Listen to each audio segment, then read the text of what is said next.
It's really good to be here talking about two of my favorite subjects, multi-tiered system of support and universal design for learning.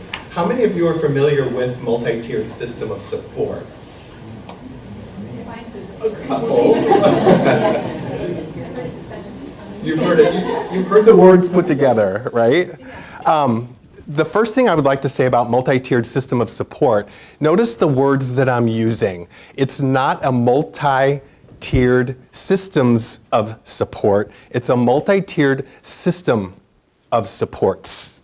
So it's creating one system of many supports, which is one of the differences with RTI, which is the second point that I want to make. If you've come in today thinking that RTI, multi-tiered system of supports, is synonymous, it's not. So you've already learned two things. So you can leave here at least writing on the evaluation, I did learn two things. The multi-tiered system of supports and response to intervention is something that we're going to talk about today because there's a lot of confusion and in many cases there's a negative opinion of response to intervention and its implementation in the past. So with multi-tiered system of support, we're going to talk about the differences and how they interrelate. The second question I had was, how many of you are familiar with universal design for learning? A few of you, good. I also want to clear up a misunderstanding about universal design for learning. Universal design for learning, and I want to see everybody write this down. Universal design for learning is not specific to students with disabilities. Absolutely not. Which is one of the reasons why it's included in the ELA-ELD framework. English language learners are also part of the universal design for learning considerations. If we only focus on UDL and UDL is universal design for learning, if we only focus on UDL as it relates to students with disabilities, we're missing the boat. We're missing a large part of the boat because we all have differences in our learning preferences. And for an example, it's the end of the day today. How many of you are starting to get a little bit tired? A little bit of information overload. Think about your students. Think about the students in their classrooms. Not just determined by the time of day, but what if you're teaching a student after lunch? What if you're teaching students first thing in the morning? How many of you are morning people? How many of you are not morning people? It's the not morning people. There's different times that we are able and available to learn. And that also takes into consideration the way in which instruction is delivered. So when we talk about universal design for learning for all students, it's really about how, as we as teachers, how we plan our instruction. What are the options that we provide students to understand the information that we're providing them? And what are options for students to express themselves in various ways? So when we get into universal design for learning, I want these points to stay really relevant in the backs of your minds. Multi-tiered system of supports is not the same as RTI. UDL is not specific to students with disabilities. So let's get started. Y'all know who I am. Our purpose today is really to get a little bit deeper in Chapter 9. And I was so excited when I went into Chapter 9 because as I went through the frameworks initially, I saw Chapter 9 as access and equity, which is my passion. Having been a special education teacher in the past and administrator, I wanted to see exactly how the ELA-ELD frameworks were going to approach students with disabilities, English language learners, and I was really pleasantly surprised that it included diverse learners across the spectrum in Chapter 9 and throughout. And it also, my two favorite subjects, MTSS and UDL, were called out specifically. So when you go to Chapter 9, there are sections specific to these two initiatives. It's broken into three sections. The first section addresses California's diversity. And if you look at the list of diverse learners in California, just take a moment.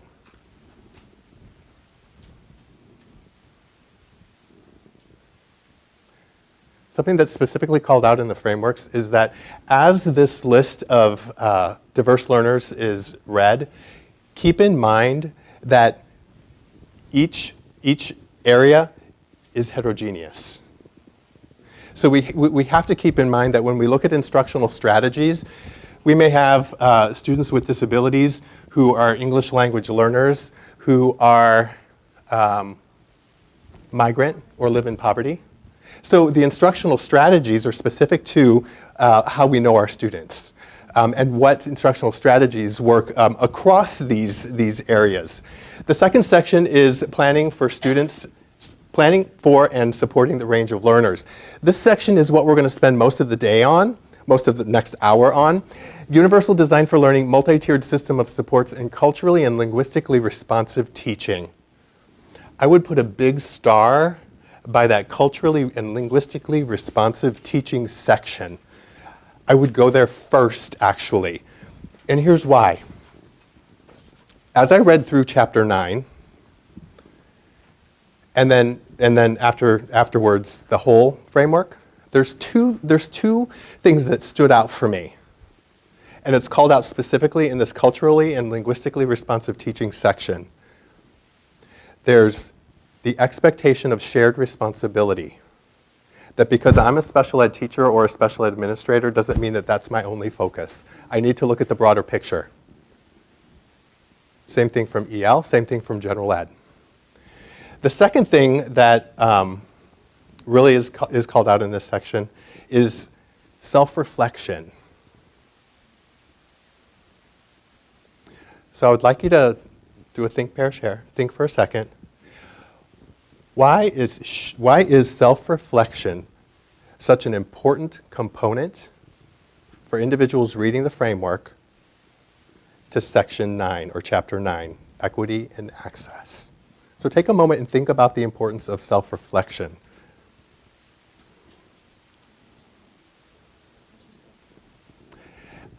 I would say teacher self-reflection. Yeah, or if you're an administrator self-reflection. Mm-hmm. How about we just say educator self-reflection? And what's the connection there to chapter 9? So take a moment, you can write down your thoughts. So who would like to share a thought that was discussed in your pair or your team? Don't all jump at the same time. Yes. We were just talking about it's important to perhaps look at your biases or your belief system and challenge assumptions and that sort of thing. That what are your beliefs about students and how they learn or can they learn? That Yeah. The whole idea of self-reflecting on your own biases and assumptions about your students, and understanding your background and how it implicates student learning in the classroom, positively or negatively. One more comment. Not from me. Yeah. Well, I've worked with a wide range of teachers, and I've been a teacher, and but I think if you're not reflective, you can't make change. So you have to reflect in order to grow. And change within yourself. Change in understanding the process. And I keep coming back to my special ed background in that I was never able to make the connection that if I wanted one of my students in the least restrictive environment, which is general education for many students, and the general ed teacher didn't have an understanding of the disability or the instructional strategies to instruct. And then we have to go back to when I would have an IEP that I would deliver to a teacher to have a conversation about a new student in his or her classroom, the automatic implication of just the paperwork for a student with a disability. What we don't understand, though, is that most students with disabilities are taught in the general ed class for most of their day. So the issue is if we don't look at how information is being disseminated, who's getting the information, it applies across the continuum. So we have to look at what are our assumptions about students who are English language learners, students with disabilities, students from poverty, students from other cultures. And we have to self-reflect on ourselves in order to make that change. So great point. My first 4 years of teaching was in Riverview Gardens, Missouri, which is just the neighboring city to Ferguson, Missouri. So coming from the other side of the tracks to come in to teach special education in a culture that I had no understanding of. My first 4 years wasn't so much about learning how to teach, it was learning to, where are my students coming from? How do I make a connection with my students? And I think that's such a huge part of chapter 9 and the frameworks as a whole. And it also gets to multi-tiered system of supports, and it also gets to universal design for learning. The last section in the table of contents is the instructional practices for supporting students with experiencing difficulty reading. This section will actually list out for you instructional strategies that general ed and special ed teachers, EL teachers can implement for all students, for students who are English language learners, and students with disabilities. So it's a really, really handy document. So it's not, this chapter for me isn't one that you put up on your shelf, it's one that you can actually refer to and use to increase in, understanding and access for instruction. And this was is everybody familiar with this slide?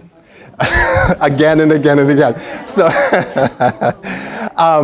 so I'm not going to go around and around again, but for all of our students who are diverse learners across the continuum in California, I have a question for you. If our goal is to prepare students to be college, career, and civic life ready, as one of our goals in the outer ring, what is the one characteristic, and you have to choose one, of a student who is college, career, and civic life ready? Think of one characteristic that you think is the most important characteristic for students to be able to function after they leave our system. There's many. Pick one. Think about it first. Let's not get out of control in the afternoon. All right, let's share out. I'm not going to call on you. Go ahead. Critical thinking.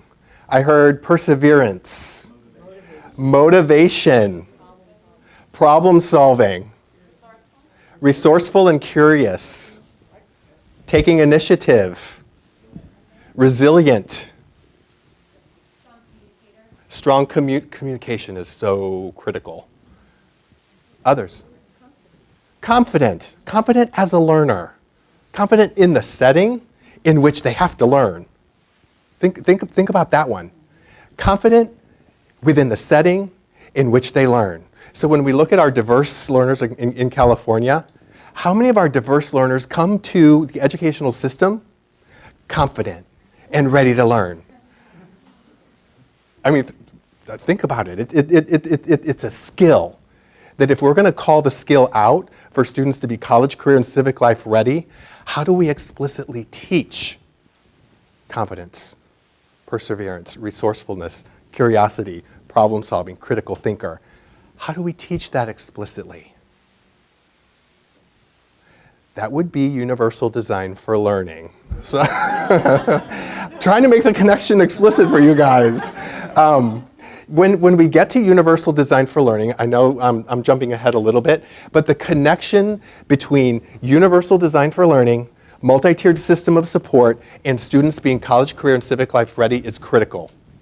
It's a critical connection. Not the only connection, but today we're just using universal design for learning as the example. It's where the rubber hits the road. It's where the teachers and student interaction happens. Okay? So we're going to come back to this conversation. So as you look through the diverse learners in California, just take a moment and which, if any, which of these areas do you identify with? Do you fit in any categories? Do your students fit in those categories?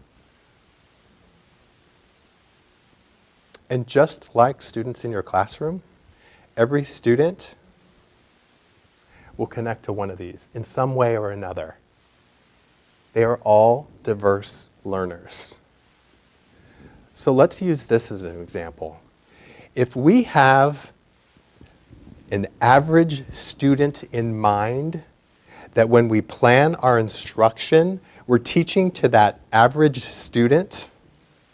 We're missing the fringe.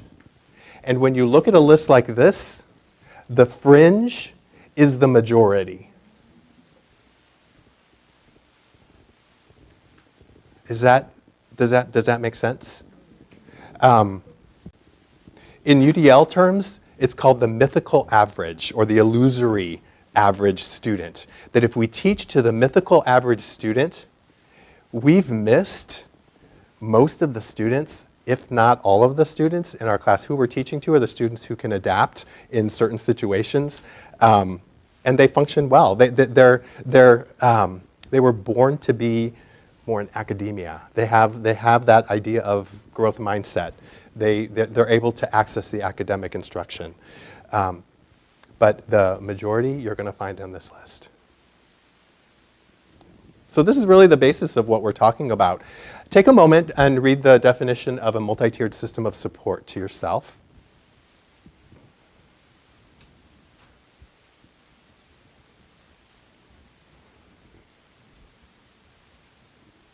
So based on what you know about response to intervention, or in California terms, response to instruction and intervention, RTI squared.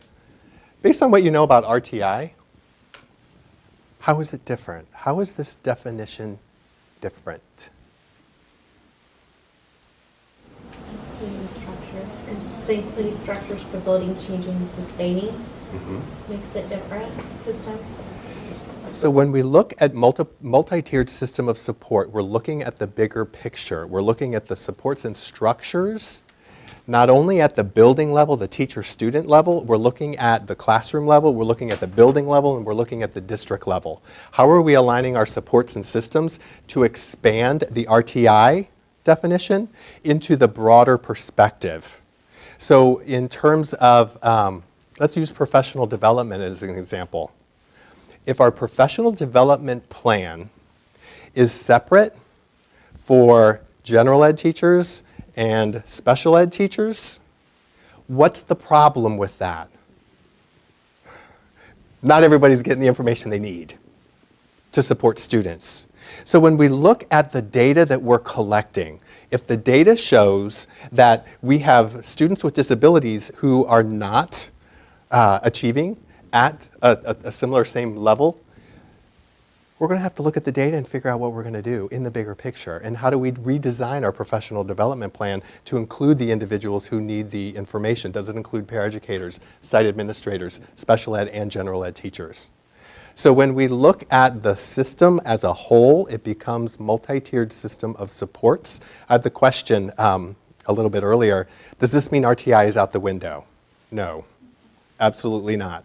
And we're going to look to see how they actually interact. So this is from Florida. It's also part of the framework in Chapter 9. RTI is something that most people are familiar with, where we're looking at universal, strategic, and intensive supports as we move up the triangle. One point that I want to make about the triangle, it makes it look like students are moving up. It's actually the opposite. We're looking for students to move down. We want students to move down into the universal level of support. The students who are unable to achieve at the various levels are the students that we want to place focus on. But I want to draw particular attention to the arrow in the left-hand lower corner. UDL occurs at the planning phase in all tiers beginning in Tier 1. So when we get to universal design for learning, including all students in our instruction and curriculum, it begins at level 1. Many systems, when we look at the structure, UDL isn't even on this graphic. Why would it not be on the graphic? Think about what we talked about earlier. In many systems, UDL is specific to which type of student? Students with disabilities. So UDL, students go through the system. UDL happens after students are in special ed or qualify for special ed in many cases. Pardon me? Exactly. So the point that we're talking about is if we look at universal design for learning here, we're including all students in the instruction, the lesson planning framework. What do you think that outcome would look like in terms of students moving up the system if more students were included in their instruction here? Smaller number of students moving up through that system, needing supports. So that's the long-range perspective, and it's the broader perspective that we're talking about with multi-tiered system of supports. And here's a graphic. Take a moment and look at the graphic. Notice where the triangle is. This is from Kansas, kansasmtss.org. Take a look at where the triangle falls.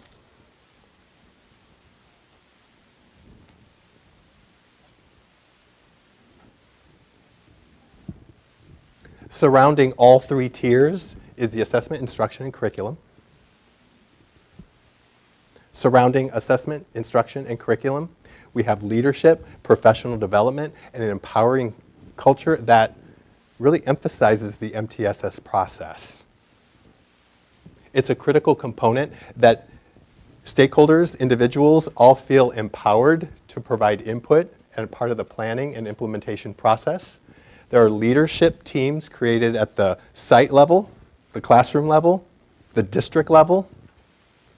And there's professional development so that everyone understands the initiative as it's rolled out. The communication piece is critical. Let's take a moment.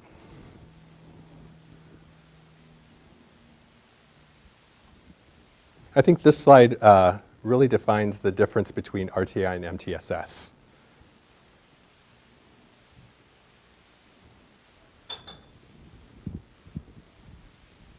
And I would say this piece, the clear two-way communication between parents and educators, parents and educators and administrators, that what's happening at the school site level is including the parent perspective, the teacher perspective, paraeducator perspective, EL perspective, special ed perspective, so that when decisions are made, all students are represented.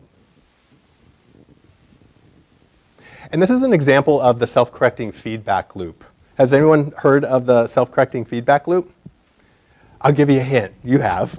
Of course, Carrie. I'll give you a hint. Start here. Start here. And take a look at the ways in which the arrows move. So we're starting at the collaborative team level, at the classroom level. And then we're using a problem-solving process of looking at the data, thinking about the data, and acting on the data. So it's an idea of look, think, act.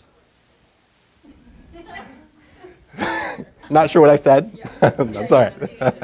Siri didn't understand. So when we look at the collaborative teams, think about the data that's collected at the classroom level or at the grade level. Think about the information that's being collected, the academic information, as well as the behavioral definition. And I want to go back to this slide really quick because I want to make a point. The point that I want to make here is that RTI in many systems is specific to academics. Whether or not students are able to function academically in the school setting. It's actually two systems here. It's the behavioral and the academic. So we cannot discount the importance of the behavioral piece, and I would add a third piece. Any idea what that third piece might be? Academic, behavioral, what is it? Cultural? Cultural considerations, absolutely. And in the broader sense, social-emotional learning. The social-emotional piece. Because when we think about the social-emotional piece, many of what you called out as a student who's college, career, and civic life ready falls in that social-emotional piece. So perseverance, for example. Somebody mentioned perseverance. If a student is unable to persevere through an activity, they get frustrated, they act out, they're not available for instruction, and they end up academically falling through the cracks. So see the connection there? Social, emotional, behavioral, academic. So I just wanted to make sure that everybody understood that that wasn't just an academic system. So we're at the improving instruction at the classroom, the grade level, and then if we move up to the building leadership team, so you have representation at the classroom, at the grade level here. When you move up into the building leadership, you also have representation from the various stakeholders at the building level, and you're going through the same process. So there's communication going this way as well as this way. And then guess where we're going?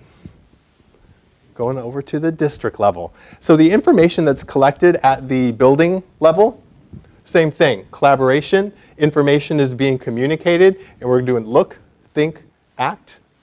And then the district leadership team, representation from school sites, stakeholders in the community are making decisions based on the information that's happened here. So we're all collecting information, we're all communicating information, going from the classroom, the building, to the district, and back. The communication, the clear communication piece is, to me, the cornerstone of this. How many of you ever feel like you're just not in the know? Not that you have to know everything, but how much time do you spend trying to figure things out? Trying to figure out what the message is. What's our priorities? What are our initiatives? So this is the type of communication that we're talking about with multi-tiered system of support. And they come together. So without a multi-tiered system of support, without looking at the professional development being provided and looking at the stakeholders who are benefiting from that professional development, who in the end doesn't achieve to what we would expect them to achieve. So and that's another thing that I love about the ELA, ELD frameworks, it all goes back to the kid. It all goes back to the student sitting in front of us. So the idea of utilizing UDL principles and appropriate supports and strategies and accommodations. In addition, assessments and progress monitoring. So the assessments and the progress monitoring are what give us the data to have the conversations and the collaboration at each of the 3 levels. Which brings us to Universal Design for Learning. So you have a handout. It's color-coded. I love color-coded anything. It has 3 brains on one side, and then it has 3 columns of the same colors on the other side. I'm going to orient you real quick. When you look at UDL, when you do research on UDL, think in terms of color, not position. And that'll make sense in a second. Color, wherever you're doing your research, the color will not change for each of the 3 principles. And I promise you, eventually you will dream in these 3 colors. The first principle, which is always green, is engagement. The second principle, which is always a purplish, reddish, is representation. And the third column, the third principle, is action and expression. And we're going to go over each one of those very specifically. So if you turn the page over to where it says expert learners are, I want to give you some time to look at the definition through UDL lens of what an expert learner is defined as. And I want you to also, how many of you have done research on growth mindset? I want you to notice the connections between Carol Dweck's work with growth and fixed mindset. And have you done any research on asset-based thinking and deficit-based thinking? Really great work by Kathy Kramer out of St. Louis. And I want you to see the connections that it kind of all goes back to the context, the perspectives that students bring to challenge.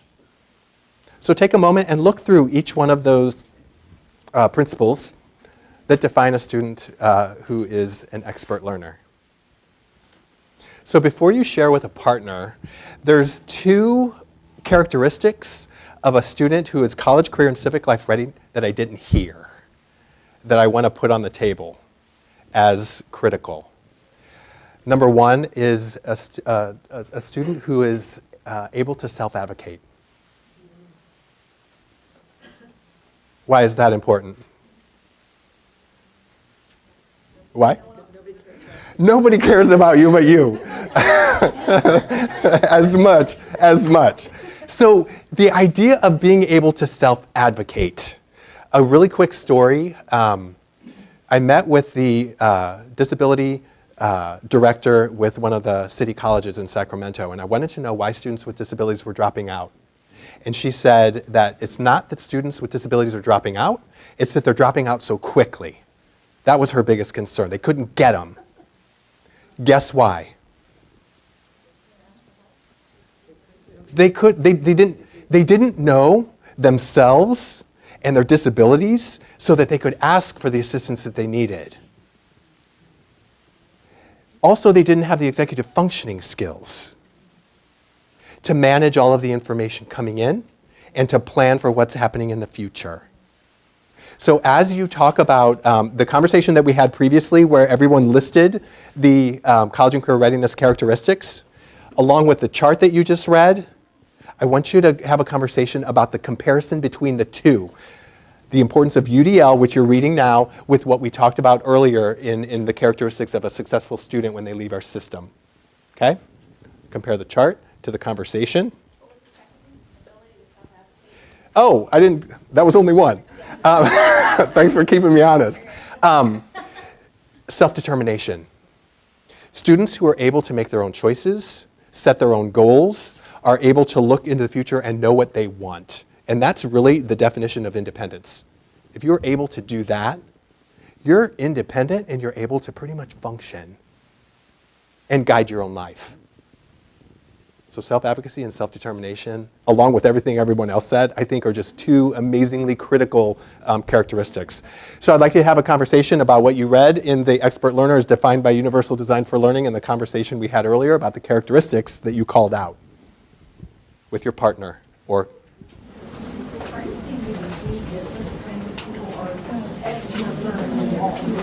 expert learners do all three of those. So let's come back together. This one always gets people talking a lot. What did you notice? What stood out to you? Either in the conversation we had before with the characteristics or the definition of an expert learner through the lens of UDL. Any of those characteristics stand out to you? Yeah. We talked about the fact that we kind of spend a lot of time in that purple column teaching stuff that has to do with content, but we don't branch out to the stuff in the blue and the green column that's more meta, that helps the kids say, this is what I need to be able to do this with the content. And that's very true. That middle column of representation is where we spend our time lesson planning because we're representing information for students. And we're going to get into what are multiple ways that we can offer students to express themselves that get at their preferences, and how do we engage students. And that engagement piece, we're going to talk about the latest research on UDL. It just came out last year. But they've done some really interesting things with this graphic. So what you have in front of you is the most updated graphic. Other conversations or things that stood out in the expert learner. What about that blue column? Look at that blue column. How many of our students are goal-directed? How many of our students self-reflect that when they're not headed toward their goal, they redirect and follow a different path? Or do they just keep kind of going in that same path, that, right? Or they don't even know that they don't even know that they're not being developed. Exactly. It's that whole deeper level cognitive connection to what am I doing, where am I going, where is it taking me, and do I need to come up with a different path? That to me, I love that particular section, yeah. It's also up to us, though, to model that. Totally. And I feel like a lot of times we're so overwhelmed as teachers that we haven't thought of what the end goal was, and we haven't modeled, here's the end goal, and here are the steps that we're going to lead to in order to be successful in achieving that. So what you're talking about is representation, and I promise if you do research on UDL, you can't think in any other terms. What you're talking about is the way in which you represent planning. How would a student plan? Let's talk about the way I plan. How do we organize information? How would I organize it? How do I prioritize information? How do I choose this activity over this activity? Those are critical skills that we talked about as a student who's college, career, and civic life ready. That's really exciting to me. It takes instruction to a whole other level. Just a quick definition of expert learner. I'll give you a link to a free resource in a second, and it's a video of a 12-year-old who's the fastest Rubik's Cube solver. It's like 3 seconds, and they have videos of him just solving each time. 5 seconds, 3 seconds. The reason why they call him out as an expert learner is that because he's mastered and become the champion, he doesn't quit trying to figure out faster and better ways to solve it. And that's the approach that expert learners take. Here's a challenge. If I fail, it's a lesson, and I take a different course of action. So interesting. And here's the resource. This is cast.org. If you leave this seminar with nothing else, this is the most valuable resource I have yet to find. It's just go to cast.org. On the homepage, there's a link under highlights that says Universal Design for Learning Theory and Practice. It's the latest research. It's free as an ebook. You can have your own personal copy. If you have internet, you can access your own personal copy each time. It's based on UDL principles where you can highlight, you can have it read to you. There's videos, there's audio, there's self-reflection sections, or you can buy it on Amazon for $60, your choice. It's up to you if you have money to spare. But even so, and I have that. I have the hard copy and I have this copy. I always go back to this copy. Think about that relationship with our students. If we only give them access to information using the modality of text, if that is the only way they access information, how many students are we leaving out on the fringe? So when you go into the ebook, really think, this is UDL. I can go here, I can go here, I can page through, I can find what I want, I can self-reflect, I can refer back to. So this resource, and this whole page gives you tons of information. So if you have questions about any of the 3 principles, you can click on links and it will give you instructional examples of how to actually teach it. So it's awesome. Simply, Universal Design for Learning is a proactive lesson planning framework. So you're planning for student instruction, student access through the lens of breaking down barriers. That's it. That's all it is. Think about the lesson planning piece. It's a blueprint for creating instructional goals, assessments, methods, and materials. And I'd like you to highlight goals, assessments, methods, and materials, those 4 words.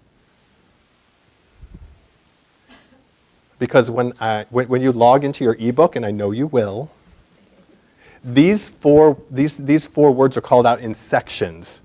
I would highly advise you go to those sections. In terms of lesson planning, we create our goals. We create our objectives. When we create our goals, the frame is whether or not they cause barriers for particular students. So I know we're in English language arts world, but I'm going to use a math example because I think it calls it out really clearly. There's a 1st grade math standard, and it says students will write or tell time to the hour or half hour using analog or digital clocks. What's the barrier? Analog and digital, so what's put in front of them, that's what's being represented in time. Exactly. Think about the verbs. The verbs are so critical to providing barriers. Students will write or tell, or tell. What about students who can't write? Are there other ways in which students can indicate that they understand time to the hour or half hour using analog or digital clocks other than writing? And can tell me, you've met this, you've met this. You understand the concept of. What does tell mean to you? Verbal. Does it have to? Could I tell you? Could I transfer information using gestures? I'm telling you. What are other ways of telling? Picture. What else? Using a little model thought, right? Exactly. Show me. Move the pictures. Point to the picture when provided. So the verbs are critical to the development of the goals. If they're too narrowly confined or defined, they're going to leave students out. Assessments, how we assess our information is something that needs to be considered at the onset. The methods that we use to instruct, collaborative teaching, or collaborative groups, communication, individual response, and then the materials. What materials need to be put in front of the students to represent the information so that they understand it? These 4 areas are the lesson planning frame that we use to include all students. One of my favorite cartoons. The boy says, "Could you please shovel the ramp?" The custodian says, "All these other kids are waiting to use the stairs. When I get through shoveling them off, I will clear the ramp for you. But if you shovel the ramp, we can all get in." Think about that in terms of instruction and the barriers that could be created. So I want you to turn the color-coded page over to the 3 brains. And I put everything in color so that it all comes back. The latest research has actually moved the principles around. So if you're looking at your 3 brains, it used to be that the purple brain was principle number 1, the blue brain was principle number 2, and the green brain was principle number 3. Why do you think they changed it to look as it is in your handout? If there's no engagement, there's really no instruction going in. So that's what I meant when I said, think about the color, not the position. Because some of the research, when you even get onto the CAST.org website, you'll see the old model. You'll see principle number 3 as engagement. Think green, think principle number 1. Okay? So it's breaking down barriers and reducing those barriers in instruction, providing accommodations, supports, and challenges. Is it only students with disabilities who need accommodations? No. They use the example of a seed and the importance that the environment plays on the outcome of that seed. So if the seed is planted in San Mateo County, for example, it's probably going to grow pretty well. If it's planted in Anchorage, Alaska, different outcome. Students are the same way. Where they are planted, they will grow or not grow, depending on the environment in many cases. So you have in front of you the most updated principles. And I just want to give you a quick overview. Read from the bottom of each principle to the top. Read from the bottom to the top. Read from the bottom to the top. As you move to the top, more weight is placed on student independence. Less weight is placed on teacher support. The goal is for students to be able to self-regulate themselves. Walking around the room, I see a lot of self-regulation strategies going on. Tapping your feet, tapping your pencil, looking at your phone. I won't take it personal. It's okay. So the ability to self-regulate, think about that in a career situation or a work situation. What if you're going to act out or act inappropriately? We all have those strategies that we use to self-regulate. That's the utmost of the engagement principle. We want students to independently comprehend, and we also want students to employ their executive functioning skills. If I were to give you priorities, it's a lot of information. I would narrow your focus when you start doing your research on UDL. I would start here. These two guidelines deal with communication, receptive communication and expressive communication.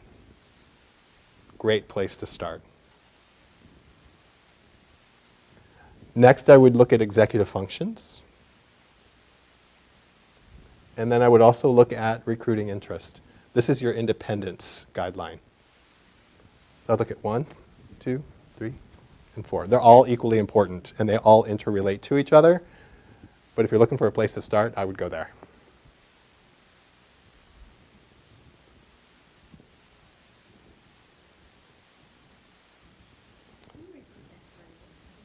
Which part? The priorities? I would do Let me go over the vocabulary. Each one of these columns is a principle. So on your guidelines, the brain, principle number 1, principle number 2, and principle number 3. Okay? Within each principle, you have 3 guidelines. This is a guideline, this is a guideline, and this is a guideline. Within each guideline, you'll see these pluses. Those are called checkpoints. So you have principles, guidelines, and checkpoints. Notice there are no numbers. Why do you think that is? There is no order to this, other than you're looking at increasing independence. They're all of equal importance. Benefit all students. So you're welcome. So I want you to take a moment. I want you to become at least a little bit familiar with this document. This is kind of the cornerstone of Universal Design for Learning. So I want you to take a look at each of the guidelines and look at the checkpoints within and see how they're organized. Take just a couple moments to do that. Feel free to talk to a partner. Feel free to stand up and talk to a partner if you like. Find somebody in the room you'd like to talk to about it.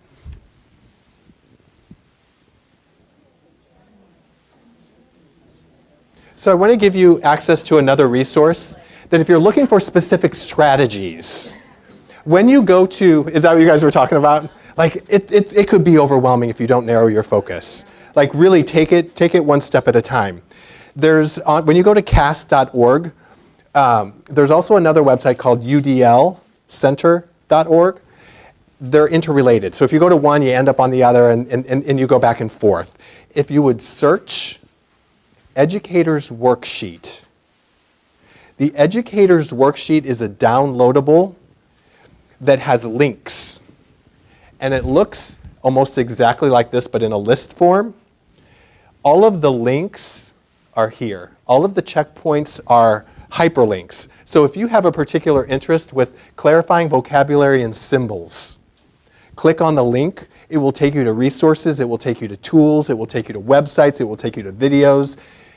Tons of information. That's always the first question I get is, how in the world do we make sense of all of this? Use the Educator's Worksheet. Pick one, explore it, implement it, and try another one. It makes it a little bit less overwhelming. Okay? I had one group that I said, get out your brain sheet. I said it so many times that they had developed a drinking game. They came to me afterwards, so I wanted to know what they had in their iced tea.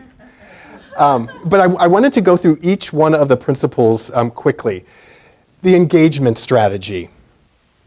Critically important to design learning contexts that offer flexibility in the domain of engagement. Flexibility is a critical cornerstone of UDL, providing options. And you'll see that word option all over the guidelines.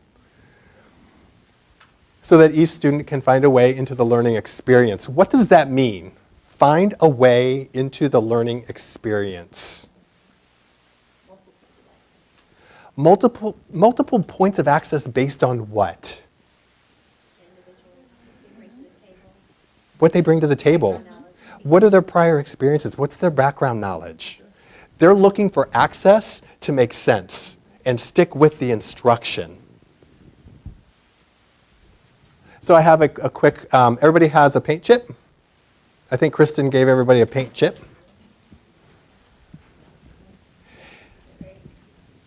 Quick activity for the engagement principle. If you have your paint chip and the rows are going horizontal, just like what you see, fold it, I always call it hot dog style. Fold it this way, not this way. Fold it side to side in. So you have a line down the middle. Oh, thanks. You go this way. So there's a line in the middle. Okay? So with UDL, it's the convergence of the cognitive and the emotional. So what we're talking about is if students are approaching, and you notice it with your green brain, It's the green within that brain on the sheet is in the center of the brain. It's there because it's your limbic system. It's your prehistoric part of the brain. It's fight or flight. It's the part of the brain that's always analyzing the environment, whether it's supportive or it's going to attack. So when students enter the learning environment, how many students have the feeling that there might be an attack happening? And it might be really subtle. An English language learner who might fear being called out, who don't have actually a hold on the language piece, can cause the limbic system to enact. So what we're looking at is, and you can have students label these, and I've seen a teacher do this really, really well, that students were trained to just really monitor themselves, and we're getting at the self-regulation piece. So in terms of cognitive strategies, I haven't a clue. I don't know what you're talking about. I'm learning it, I'm getting it, I found my access point. I know it so well I can teach it. And they're taking, you also have some Post-its. They're moving their Post-its and learning how to self-regulate where they are in the learning process. On the other side, I'm resistant, anxious, or exhausted. Now we're getting into the emotional state. I'm open, willing, and tentative, or I am right on board, bring it on. Students are moving these up and down all day. And the teacher is doing formative assessment, walking around the class, sees that the student is down here with haven't a clue, might need to do something with that. And it takes instruction to do, explicit instruction. It kind of goes back to what we were talking about earlier. It takes it to a whole new level. And the teacher that I was observing was a master at it, but had trained the students that in such a way that he knew student states of mind when they came in from recess, when they arrived in the morning, when they were going to get ready for math. Like it helped him to understand where students were throughout the day. And depending on the day, it determines whether or not we're expert learners. Does that make sense? I love math. So when math was starting, I became an expert learner. Next to me, my best friend was more of a speller and in English language arts. He shut down. But when the subject changed, our roles changed. So that's the idea of universal design for learning. You know your students. You know how to guide your instruction appropriately. Okay? So put your sticky notes where you are right now. End of the day, you might have had some chocolate, you're on a sugar high, a carb low, or a carb high and a sugar low. It's interesting for adults to do too. Throughout a lesson, you would hope that that Post-it would go like this, right? You would hope that this would go up also. If students aren't here, or at least here, how does that affect this? See the connection between the two? So just a little bit of an overview for that. So let's take a look at representation.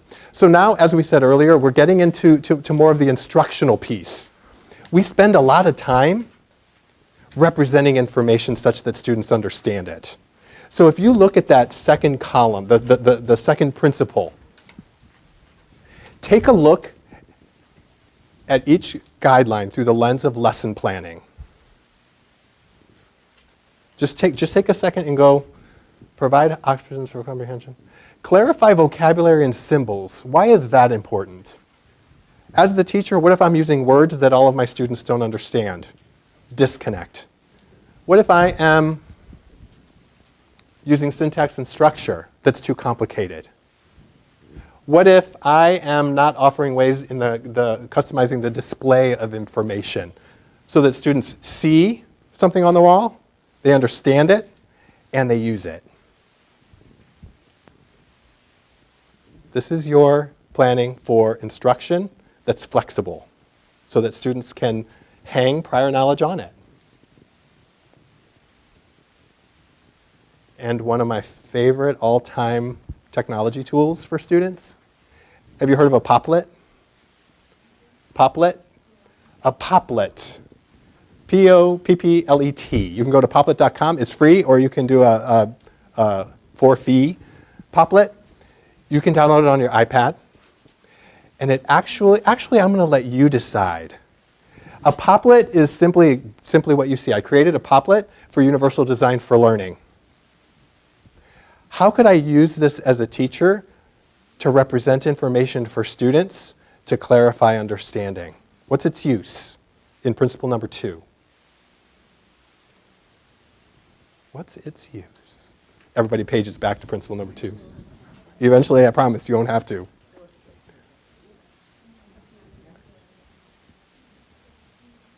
How would I use customizing display of information? Could I use this as an introduction to my lesson? This is what we're going to learn. I might start here. I might talk about the principles. I might talk about the vocabulary, give them a visual representation, and then I'm going to start my lesson. It gives them an overview of where we're going, one way to use it. It also makes connections. It's a mind map. This is how I'm connecting all of these various terms. So I'm creating connections in the brain for students about what I'm going to teach. You'll notice that there's use of color. There is a link to Felix Zemdeg's The Rubik's Cube. So as a teacher, I can use this to outline my entire lesson.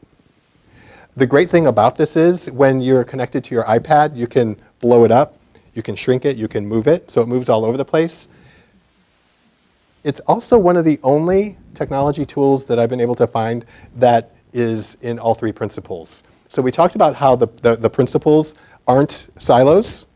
This is one that crosses all 3. So would it be engaging for students to make one?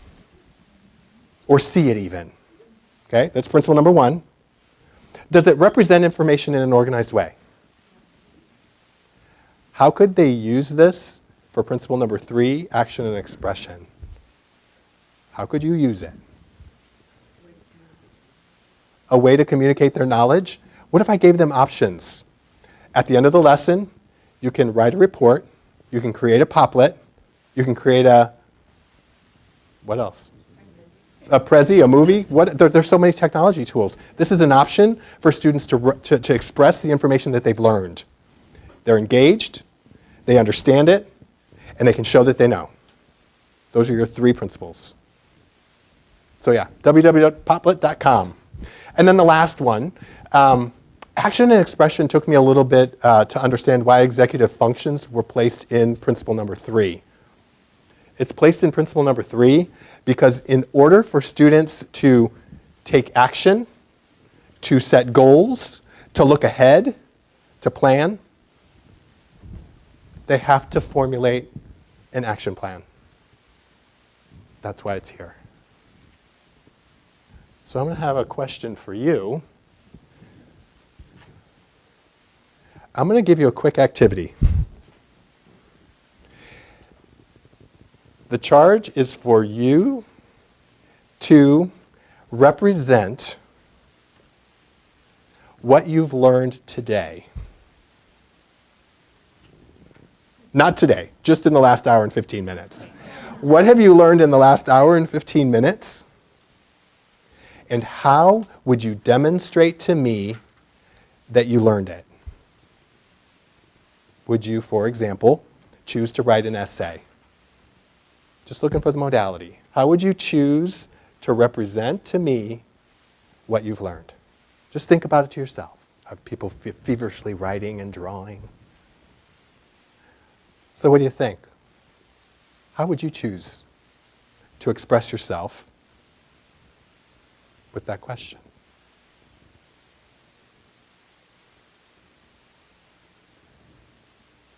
It's not a rhetorical question. I promise. I know we're coming to the end.